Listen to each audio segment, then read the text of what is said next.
ስላገኘው እድል እጅግ አመሰግናለሁ። እግዚአብሔር ይስጥልን ለማለት እወዳለሁ። ኤልያስ አዱኛ እባላለሁ።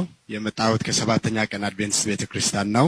እኔ አሁን በመንግስት ደረጃ በግሌ በሚያስተውለው በሚያየው በእውቀት የሚመራ እንደገናም ደግሞ ሰርቶም የሚያሳይ በስራ አንዳንድ ቅድም እንደተባሉት ከወር በኋላ ተመልሰን ቦታዎችን ለመለየት እስከሚያስቸግርን ድረስ የምናየው የሚያስደንቅ ስራ የሚያስደምም የሚሰራ በመንፈሳዊነትም ደግሞ ቤተክርስቲያንን የሚያከብር መንግስት መኖር በጣም ለኔ ትልቅ አክብሮት። አንድ እንደ ቤተክርስቲያን አጠቃላይ የአንድ አጥቢያን ሳይሆን እንደ አጠቃላይ እንደ በኢትዮጵያ ደረጃ ያለ ቻሌንጅ የሆነብን አንድ ሐሳብ አለ። እሱን ማንሳት ፈልጋለሁ።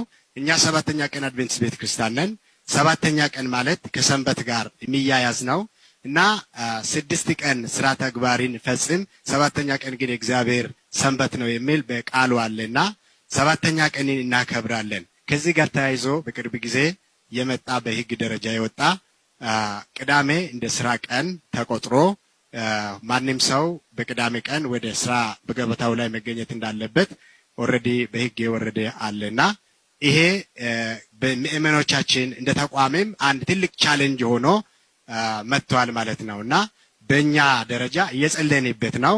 በእናንተ ግን መቼስ ለሁሉም የሚያስብ አካል ስለሆነ ያሰባችሁት ነገር ሊኖር ይችላል። ነገር ግን ግልጽ ሆኖ ስላላየን አሁን ምእመኖቻችን በቅዳሜ በስራ ገበታቸው ላይ መገኘት እንዳለባቸው እየተገደዱ ወይ ደግሞ ኦሬዲ ወደዛ እየተከደ ስለሆነ እናንተ ጋር ያለው እንደ መፍትሄ ምን ተቀምጧል? በዚህ ዙሪያ ላይ አጭር የሆነ መብራሪያ ቢሰጠን የሚል ሐሳብ ለመጨመር ነው።